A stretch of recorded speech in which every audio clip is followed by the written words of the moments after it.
sonido. Corre cámara B. Corre cámara A. Corre sonido. ¿Listo? Otra. Ok, entrevista a José Reveles, escena 1, toma 1. Ahí estoy. ¿Listo? Marca. No.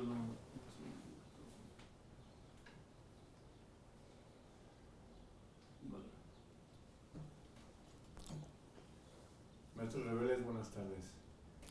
Buenas tardes. Maestro, platíqueme un poco sus inicios en la lucha social, su investigación sobre las desapariciones, sobre estas cárceles clandestinas, todo esto que hoy nos ha llevado a estar aquí con usted, por favor. Bueno, primero yo tengo más de 50 años de periodista, de ejercicio periodístico, y eso hace que me haya tocado estar en la Plaza de las Tres Culturas, en Tlatelolco, la noche del 2 de octubre. No estuve en el mitin, estuve en la noche porque me tocaba guardia en el periódico Novedades, donde yo trabajaba entonces.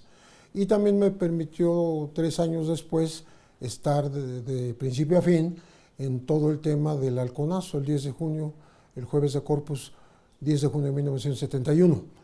Y de estas participaciones yo reporté a mis medios y empecé a ser una persona interesada en todo tipo de movimientos sociales, particularmente los desaparecidos. Yo publico el nombre del primer desaparecido de la lista del Comité Eureka, que en aquella época se llamaba Comité Pro Defensa de Presos Perseguidos, Desaparecidos y Exiliados Políticos, que este hombre se llama, porque hay que decir que vivos los llevaron, vivos los queremos, Epifanio Avilés Rojas. Epifanio Avilés Rojas fue un joven guerrerense perteneciente a la Asociación Cívica Nacional Revolucionaria, el Partido de los Pobres, que cometió un asalto aquí en las calles de 5 de febrero y Xola. Ellos no lo llamaban así, era una expropiación bancaria.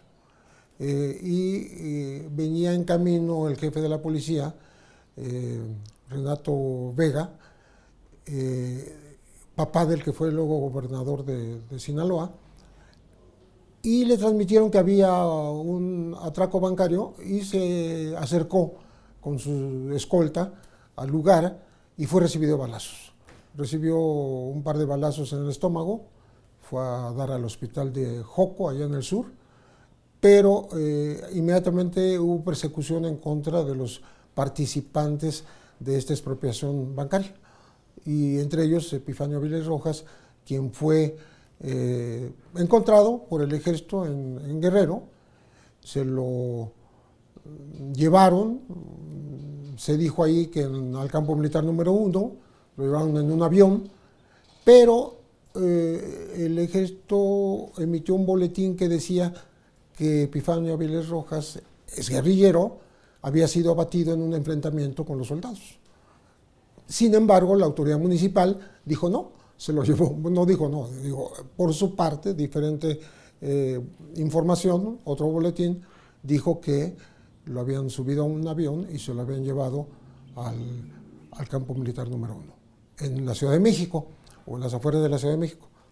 Por supuesto, ha habido incluso rumores que ni siquiera llegó al campo militar número 1, sino que habría sido uno de los primeros vuelos de la muerte. Es decir, aviones manejados por las instancias oficiales entonces, y aquellas instancias no tan oficiales como fueron después la Brigada Especial o Brigada Blanca, actuaban de manera irregular, pero tenían el control de helicópteros, aviones, vehículos, etc. Y dicen que pudo haber sido tirado al mar. O sea, una de los primeros vuelos de la muerte. Los primeros que se registran en México, en realidad, son en 1974. Justamente desde Pie de la Cuesta hay una pequeña pista en donde unos aviones israelíes de marca árabe eran los que se utilizaban, los manejaba el general Mario Arturo Acosta Chaparro, entre otros, y enviaban pues a guerrilleros, a familiares, a sospechosos de ser subversivos, etcétera, a tirar al mar, algunas veces con peso, o con rocas, con algo pesado en los cuerpos para que no salieran a flote. Maestro Reveles,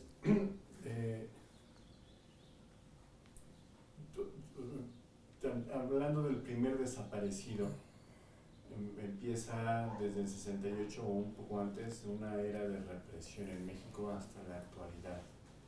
¿Cómo es el proceso o el modus operandi de un gobierno? ¿Cómo se infiltran los movimientos? Y realmente, ¿cuál es el objetivo de eso? Si uno logra sacar historias del Archivo General de la Nación, que son reportes oficiales, por ejemplo, que emitía la Dirección Federal de Seguridad, en su momento también la Brigada Especial o Brigada Blanca, que están firmados por personajes conocidos como Miguel Nazarar o como Javier García Paniagua o como Luis de la Barrera Moreno, algunos de los 3 directores de la DFS, o Fernando Gutiérrez Barrios, ¿no? Esos modos de operar de una manera como clandestina, siendo funcionarios y empleados de gobierno, ¿no? Pero que actuaban como si fueran grupos, digamos, de actuar secreto, ¿no?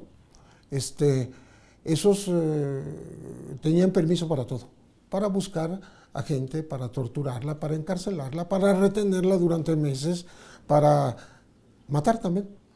Entonces fue una época en que se comenzó a dar la guerrilla en México, la guerrilla urbana y la guerrilla rural, que en realidad el primer movimiento que se registra como tal es el asalto al cuartel Madera en Chihuahua. Es en 23 de septiembre de 1965, los hermanos Gamis.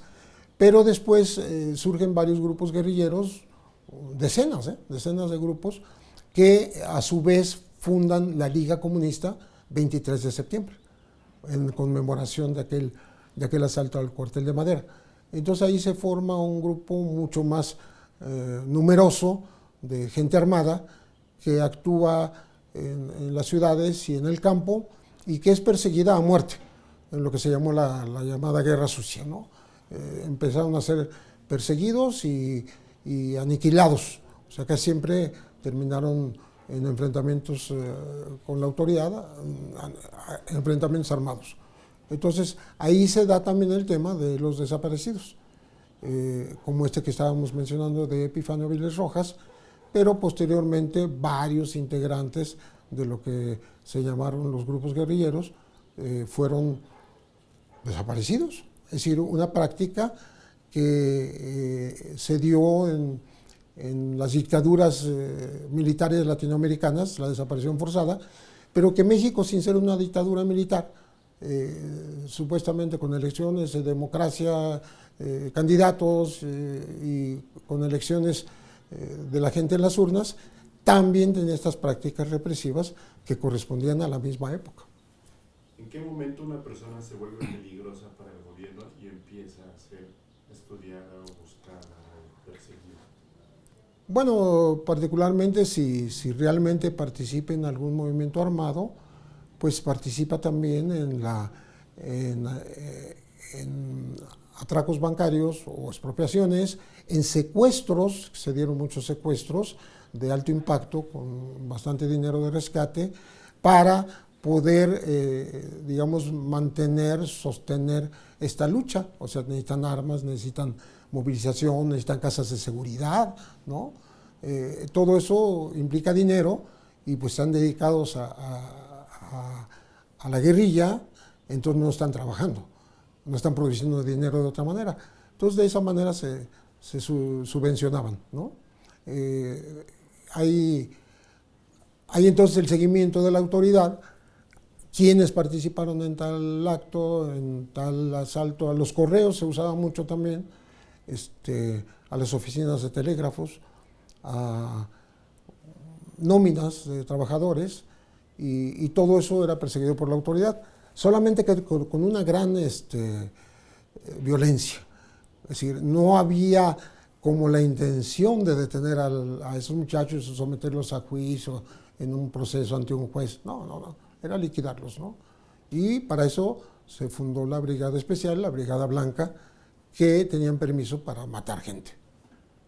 Nos platicó que usted estuvo la noche del 2 de octubre del 78 y también el día del jueves de Corpus Christi. ¿Cómo estuvo ahí? ¿Cómo logró salir? Y después de ahí, ¿qué fue lo que vino? ¿Puedo preguntar? Aquí Sí, tú sí. estás mencionando que este tipo de perseguidos fueron en cierta forma criminales, porque asaltaban.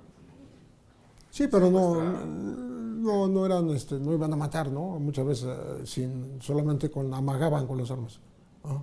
Pero a diferencia del movimiento estudiantil, creo que es una forma diferente de protestar, ¿no? Entonces, en eso que cambia, porque también al movimiento estudiantil lo secuestraron, ¿no? O sea, lo tuvieron interrogando. Entonces, ¿qué hay en esas dos diferencias? Porque entiendo que cuando una persona delinque o secuestra es por algo, ¿no? Igual las intenciones pueden ser buenas, pero en el movimiento estudiantil no hubo ese tipo de cosas. No. Entonces podemos hablar como... Diferenciar. Exacto. Correcto.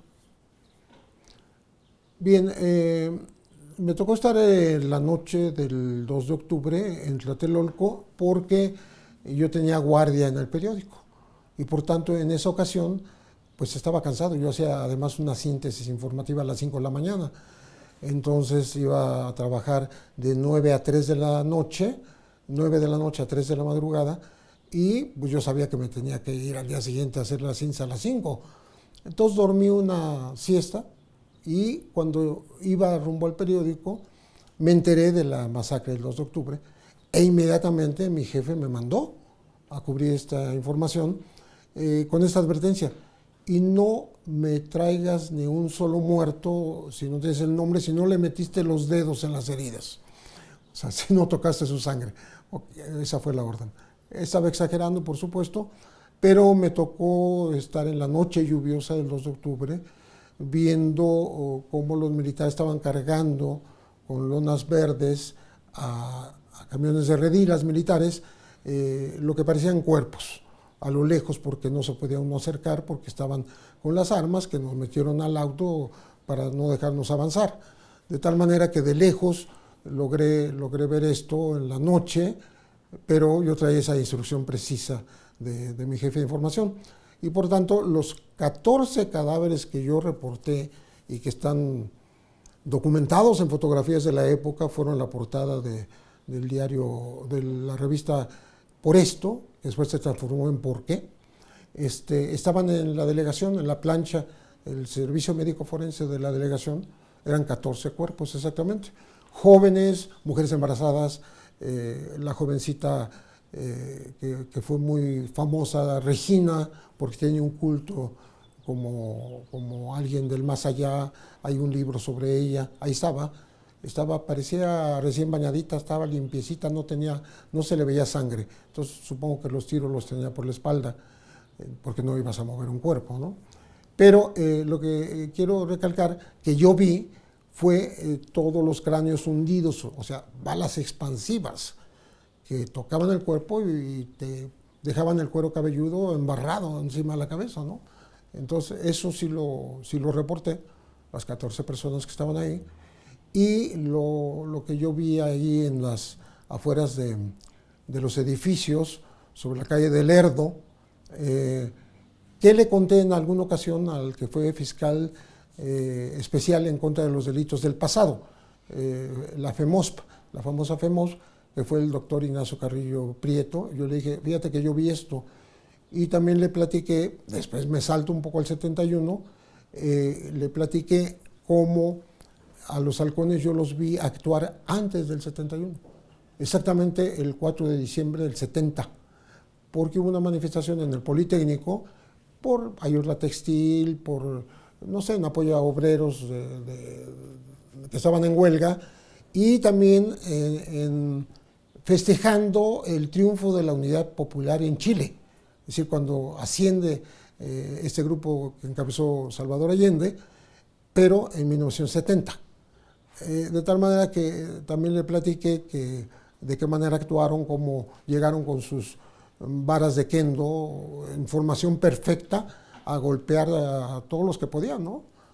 con un golpe de kendo, un cuerpo podía volar 3, 4 metros por ahí, ¿no? No iban con armas de fuego, aparentemente, sino solo a golpear con estas varas que los hicieron famosos a los halcones. Entonces, yo se lo platiqué una y otra cosa a Ignacio Carrillo Prieto y él me dijo, oye, está muy interesante, ¿me lo puedes declarar como Ministerio Público? Sí, ya que quieras, voy y declaro. No ocurrió. Pero todo esto viene porque nos tocó trabajar movimientos estudiantiles pacíficos que fueron atacados con la violencia. A esas alturas, décadas después, ya sabemos que eso fue lo que ocurrió, que hubo una trampa que tendieron tanto el jefe del Estado Mayor de Gustavo Díaz Ordaz, que era el general Gutiérrez Oropesa, como Luis Echeverría Álvarez, que era secretario de Gobernación en la época y que después sería presidente, y por tanto sí es responsable de los hechos del 68, porque hubo varios elementos que permiten probarlo hasta ahora. Está en las propias declaraciones que hizo el general secretario de la Defensa de la época, Marcelino García Barragán, que se las hizo a Julio Scherer y a Carlos Monsiváis, en donde le dice que él también desconocía lo que después se enteró, que Gutiérrez Oropesa y Luis Echeverría colocaron francotiradores en edificios del conjunto habitacional de Tlatelolco, francotiradores que eran militares vestidos de civil y que eran también ya de los halcones en esa época, gente armada adentro y disparando contra los soldados que llegaron. Por tanto, la provocación fue entre gente a sueldo del gobierno, en ambos casos. Los muchachos, los jóvenes, no iban armados. O sea, no está confirmada ni una sola pistola, ningún arma. Y en 71, algunos dicen que varios jóvenes ya iban preparados por si había un ataque armado como hubo en el 68, lo cual no está confirmado, pero se habla particularmente del grupo Los Procesos, que después se convierten en guerrilleros. Y digo esto porque justamente después del 68 y después del 71, de las dos represiones del gobierno a los estudiantes, los jóvenes se desesperaron, se cansaron, dijeron ya no hay posibilidad de una vía democrática, entonces nos vamos a ir a las armas. Y eso pasó en México y pasó en Sudamérica y pasó, me tocó verlo en 70 en Colombia también. Acá se formaron muchos grupos guerrilleros, entre ellos un grupo de mexicanos que estudiaba en Moscú, en la Universidad Patricio Lumumba, y se pusieron de acuerdo para hacer un grupo armado que terminó siendo el Movimiento de Acción Revolucionaria. En fin, hubo grupos que se desesperaron y dijeron, aquí ya no hay camino legal, vámonos a tomar las armas y vamos a derrocar el gobierno. Y en efecto, se proponían derrocar al gobierno. Haciendo un repaso, en los 60, ahorita mencionaste el primer movimiento, creo que fue en el 65, luego viene el 68, en los 70 está el 71, el halconazo. ¿Qué otros movimientos importantes donde existe represión, desaparición forzada y tortura han existido en las décadas hasta hoy en día? Bueno, antes de 68 y del 71, antes del asalto al cuartel Madera, también hubo represión, pero a los sindicatos, al ferrocarrilero, a los médicos, que hubo una huelga de médicos, a los maestros. Por eso estaban en la cárcel gente como Demetrio Vallejo y Valentín Campa, Víctor Rico Galán, muchos mexicanos intelectuales y asesores y abogados de estos sindicatos también fueron reprimidos. Es decir, hubo represión antes. Lo que pasa es que estamos hablando de la expresión pacífica estudiantil que pedía la libertad de esos presos y que pedía la destitución de los cuerpos policiales, del cuerpo de granaderos, que entonces presidían Luis Cueto Ramírez y Raúl Mendiolea Cerecero, para que salieran porque habían reprimido desde el principio la primera salida de los muchachos a la calle. Entonces, sí ha habido un continuum represivo, decía Raúl Álvarez Garín, del Comité 68, que en paz descanse, él decía, en México ha habido un continuum represivo. O sea, a una represión sigue otra y otra y otra y otra, porque después del 71 siguió lo que en México llamamos el periodo de la Guerra Sucia, es decir, la persecución de la guerrilla hasta mediados de los 80s. Y después las masacres recientes, ¿no? que ya no tienen que ver necesariamente con movimientos estrictamente políticos, pero que sí hacen víctimas a los ciudadanos en México, como las masacres de Tlatlaya, de Tanguato, de Apatzingán y particularmente la de los 43 normalistas de Ayotzinapa en la ciudad de Iguala, en Guerrero. Entonces, sí ha habido todo ese movimiento de represión que nunca ha tenido una solución correcta, o sea, no se ha encontrado la justicia. ¿Por qué siempre el gobierno,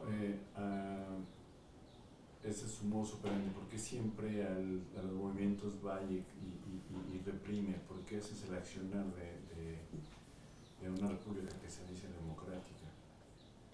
Pues es una de las características del viejo régimen que tuvimos durante más de 7 décadas, en donde se imponía la autoridad por esa fuerza. El 68 solo se entiende por la mentalidad anticomunista correspondiente a la Guerra Fría, al final de la Guerra Fría, por parte del presidente en turno, que era Gustavo Díaz Ordaz, y el siguiente, que era Luis Echeverría Álvarez. Luis Echeverría manejó un discurso populista, medio progresista, pero seguía siendo tan anticomunista como siempre. Yo siempre le recomiendo a la gente, si alguien ve esto que estoy diciendo, busque nada más en internet ahora, entrevista Echeverría, Nixon, junio de 1972, y está toda la grabación en donde Echeverría le dice a Nixon, oiga, apóyeme, hágame líder de Latinoamérica, para que no vayan al rato a llegar acá Fidel Castro o Salvador Allende. Le estaba diciendo a Nixon que lo apoyara, que él era un hombre con un discurso de izquierda, con un discurso progresista, pero que él le garantizaba las inversiones a los Estados Unidos. Entonces, ahí se ve cuál era la verdadera mentalidad de Echeverría, dicho por él, dicho en una entrevista que duró 2 días, bueno, en dos ocasiones en 2 días, grabado porque había 8 micrófonos en la Casa Blanca, y está la voz de Echeverría, está la voz de Nixon hablando en inglés, Echeverría recibiendo el mensaje a través del traductor, hablando en español Echeverría y Nixon escuchándolo a través de su traductor en inglés. Así se dio la entrevista, larguísima, y ahí está, para quien la quiera ver. Y ahora, ya 50 años, un poco más de esto, y a muy pocos meses de entrar bueno, le llaman cuarta transformación, en otra administración, y ya usted a la distancia, ¿ha cambiado algo? Me parece que serenar al país, como suele decir, o se le debe decir el presidente de la República, Andrés Manuel López Obrador, va a costar trabajo, porque después de todo esto que estamos platicando de las represiones, ha habido un vuelco criminal, ¿no?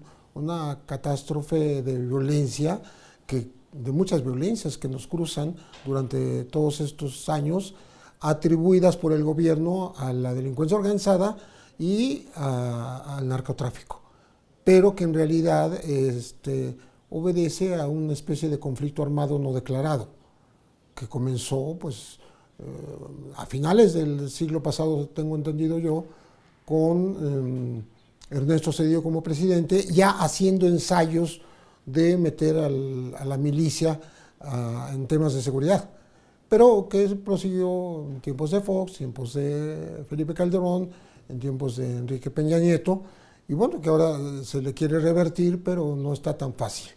Creo que el país ha avanzado muchísimo en esta represión que ya no es a los movimientos guerrilleros, porque no los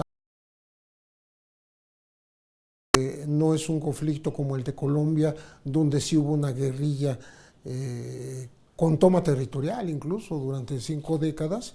Estamos frente a otro tipo de violencia generada por la persecución del gobierno a la delincuencia y la delincuencia respondiéndole al gobierno.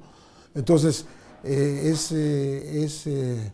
donde se dan masacres masivas, donde se dan desapariciones, se siguen dando desapariciones de personas, ya no por motivos, repito, políticos, sino por otras causas. Entonces, estamos en ese punto y tiene muchísimo trabajo este gobierno para tratar de remediar toda esa carga que se heredó. Pues estamos en un lugar que tiene mucha historia, ¿no? Entonces, ¿cómo es ser parte de este lugar que tiene historia y que ha surgido esta transformación de ser un lugar pues que sucedían cosas malas al actual que se pretende ayudar a la gente? O sea, es toda una transformación. Es un mismo lugar, pero creo con diferentes intenciones el día de hoy, ¿no? Entonces, ¿nos puedes contar cómo tú ves esto? Estamos en épocas en que los gobiernos, grupos sociales, de luchadores, de familiares de desaparecidos, de activistas, de defensores de los derechos humanos, quieren dejar marcados ciertos sitios como sitios de memoria. Y yo desde que entré a este edificio les conté aquí a los compañeros que esto fue la terrible, la temible Dirección Federal de Seguridad. Me entero posteriormente que también de la Brigada Blanca, y por tanto desde donde se hacían todas estas felonías, estos ataques a la población. Y es un vuelco histórico, siento yo, más que el sitio de memoria, el hecho de que el mismo edificio que albergó a los torturadores de la época, a los persecutores de la ciudadanía, de los estudiantes y de los trabajadores y de los sindicatos y que nos espiaba a todos, ahora sea de alojamiento a la Dirección General de Estrategias para Defensa de los Derechos Humanos, para atención de los derechos humanos. Entonces eso ya de por sí es algo más que un sitio de memoria, es una reconversión de un inmueble, de un edificio, en algo totalmente, diametralmente opuesto a lo que era. Y por eso hemos querido resignificar, darle pie a la historia negra del pasado, reconocerla, pero diciendo que vamos a hacer exactamente lo contrario. Y que en el país, no en este edificio, pero en el país, no queremos que vuelvan a ocurrir este tipo de ataques, masacres, desapariciones, torturas, etcétera, que se daban en este inmueble. Entonces, creo que es muy importante que no solo este edificio, sino algunos otros sitios que en su momento dado sirvieron como calabozos, como cárceles clandestinas, como lo hubo en el campo militar número 1 o en otros sitios, se establezcan memoriales, sitios en donde la gente recuerde, en donde se describa una historia, ¿no? Que es lo que estamos tratando de hacer aquí. Y desafortunadamente aquí en México, el ser reportero, el ser investigador, luchador para los derechos, es digamos, un trabajo muy peligroso, ¿no? Porque es muy reprimido. En Veracruz hay muchos reporteros desaparecidos, en México, o sea, bueno, en toda su extensión territorial. ¿Tú has tenido como algún acercamiento con ese tipo de peligro o no se te ha presentado? Cuéntanos cómo ha sido esa relación con tu investigación, con tu trabajo. Mira, en efecto hay reportes mundiales, Reporteros Sin Fronteras, artículo 19, el CPJ, o sea, los defensores de los periodistas en el mundo, que dicen que México es el país, quizá el segundo en el mundo más peligroso para ejercer el periodismo, sin haber un conflicto bélico, porque ahí estamos empatados con Irak o con Afganistán y no tenemos nada que ver con eso, ¿no? Pero somos los líderes de violencia contra periodistas y contra defensores de los derechos humanos en América Latina. Y ya llevamos varios años en eso, no es nuevo. De tal manera que acá ejercer el periodismo sí se torna violento, pero particularmente para aquellos compañeros que hacen su trabajo en los estados de la República, no tanto para lo que vivimos en la Ciudad de México, no porque seamos privilegiados ni que seamos intocables o estemos exentos de algún ataque, sino porque es menos expuesto, vamos a decir, está menos a flor de tierra lo que pasa aquí, porque en una ciudad pequeña de provincia, pues todos se conocen y es muy fácil encontrarse incluso con tus agresores, cruzarte con ellos en un café y eventualmente que te agredan. Entonces lo único que salva a un periodista, me parece a mí, de ese peligro que es real, inminente, pues es hacer bien el trabajo, es hacerlo en profundidad, hacerlo de tal manera que nadie te pueda desmentir, haciéndolo de tal manera que nadie te pueda denunciar ante una autoridad por delitos contra el honor, por ejemplo, o haciéndolo con la precaución suficiente para que no te expongas. Es curioso y hasta parece contradictorio que estamos en un país en donde hay manuales de autoprotección, en donde tú te puedes leer en un folleto o en un video o en un foro o en una clase o en un seminario, un diplomado, en donde periodistas con más experiencia le dicen a los que se inscriben cómo cuidarse en situaciones de riesgo. Entonces, llegamos al extremo de que ya se tienen que hacer medidas de autoprotección del gremio y que el gobierno tenga que mantener un mecanismo de protección a los periodistas y a los defensores de derechos humanos. Entonces llegamos a ese punto y repito, yo lo que aconsejo siempre es que hacer buen periodismo te salva. ¿Me puede cortar un puntito? Porque se me va a acabar la batería y si no se va ¿Lo vas a cambiar? Sí, necesitamos cambiar, voy a cortar un punto. Ok. Ya la más última pregunta. Corre el sonido. Corre Ok. cámara, a ver. Escena José Reveles. Toma Entrevista. 1. Escena 2. Toma 2. Pues ahora desde tu nuevo puesto y posición, ¿existe algún mensaje alentador para las familias de los desaparecidos y para esperemos que esto no afecte a más familias? ¿Hay un mensaje alentador del trabajo que se está haciendo? ¿Existe un mensaje positivo, un trabajo positivo, algo que prometa un cambio en esto realmente?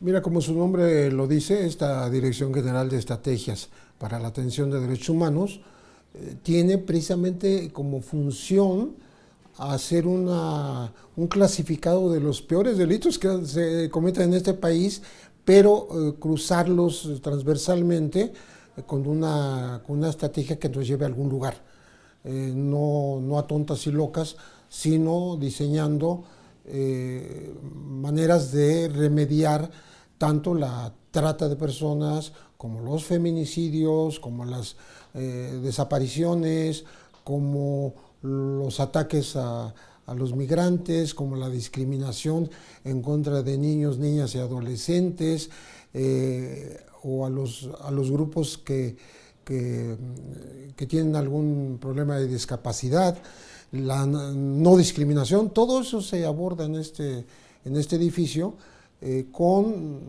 políticas que se hacen digamos, en acuerdo con otras dependencias para abordar todos esos temas. Entonces, creo que por lo menos hay un sentido, hay una dirección correcta. Llevar eso a la práctica no es una cosa de un día para otro, porque estamos hablando de una reconstrucción del tejido social. Estamos hablando de que hay lugares en donde no basta ni mandar una Guardia Nacional, ni mandar policías federales, sino que hay que remediar los alrededores de esa violencia que tienen que ver con empleo, educación, salud y otro tipo de necesidades no satisfechas de esa población. Entonces, creo que por lo menos está bien direccionado el trabajo. Espero que nosotros y otras dependencias encargados de ponerlo en la práctica logremos algo, no inmediatamente, sino a mediano plazo. Yo siento que habría que hacer un corte a los 3 años de este gobierno para ver qué va bien, qué no va bien y reencaminar en todo caso, ¿no? Pero la intención y las promesas y los hechos que se han empezado a dar creo que van en buen sentido. Yo pondría de ejemplo principal el hecho de que los padres, los familiares de los 43 muchachos desaparecidos en Iguala, los normalistas de Ayotzinapa, tienen ya oficinas desde las cuales despachan dentro del gobierno, dentro de la Secretaría de Gobernación. O sea, antes estaban afuera protestando, haciendo mítines, plantones, etcétera, pero ahora están dentro y de alguna manera se sienten parte de la solución, porque así debe ser.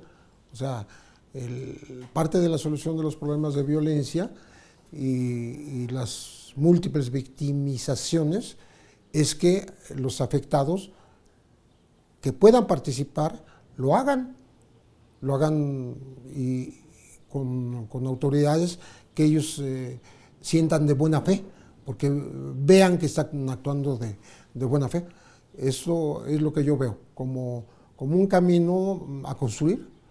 Hay una herencia envenenada que recibió este gobierno y que le toca enmendar muchos años de violencia, de injusticia, de inseguridad, pero sobre todo de mucha simulación. Bueno, Pepe, ahorita lo que vamos a hacer es como dar un mensaje a la gente de esperanza. Entonces me gustaría, lo que hicimos también ahí abajo y lo que hemos hecho con todos, que nos dijeras: hola, yo soy José Reveles, periodista, presidio político, o sea, todo, y ahora esto, bueno, no y ahora, sino y ahora soy director o co-director de decimos el nombre completo. El chiste es que esto con la gente al final diga, bueno, él ahora está del otro lado, ¿no? Ahora sí tenemos a alguien que sabe y ahora está de este otro lado y que de eso dé esperanza. No sé si me podría entender, ¿sí? Entonces lo voy a cerrar, no cortamos.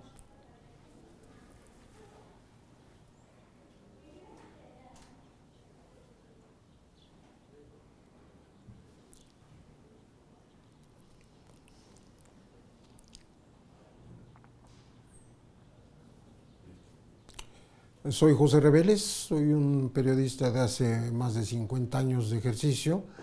He estado trabajando normalmente temas muy escabrosos, que tienen que ver con desapariciones, con tortura, con persecución, con represión a movimientos sociales, con masacres, etcétera, y que en este momento estamos aquí en la oficina que ocupo dentro de la Dirección General de Estrategias para la Atención de Derechos Humanos. Soy director adjunto, decidí colaborar con el nuevo gobierno, sobre todo después de conversar con Alejandro Encinas en varias ocasiones y hablarle de lo que a mi modo de ver faltaría en esta empatía del gobierno con las propias víctimas. A mí me preocupaba un tema particular, me sigue preocupando, que ya hay ofertas y está aterrizando esas ofertas de amnistía para perseguidos políticos, o sea, defensores que han estado en la cárcel injustamente, pero que pertenecen a algún grupo, a algún colectivo. Y también hay una atención especializada, por ejemplo, para los periodistas desplazados de sus lugares de origen, que se han tenido que venir a la Ciudad de México, decenas de ellos, y no pueden volver a su lugar de origen porque tienen amenazas de muerte. Pero hay un grupo de ciudadanos que no militan en algún partido político, que no son activistas por los derechos humanos, que no han participado políticamente, vamos a decir, en la vida pública de México, y que sin embargo son víctimas, son rehenes de un modo de inventar culpables. Nosotros lo llamamos la fábrica de culpables, que son ciudadanos comunes y corrientes que son tomados al azar por algunas autoridades, tanto ministerios públicos como agentes, como investigadores de algunos de los casos más emblemáticos de este país, pero que toman como culpables a gente que es inocente y la meten a la cárcel. Entonces no hay nadie que los esté defendiendo. Y yo eso se lo expresé directamente a Alejandro Encinas para decir, vamos a tratar de ayudar en este caso. Después la tarea es un poco más amplia, bastante más amplia, pero a mí yo no quito el dedo del renglón de que hay que solucionar los problemas de este grupo, que es muy numeroso, son decenas y pueden ser centenas de víctimas de la fábrica de culpables.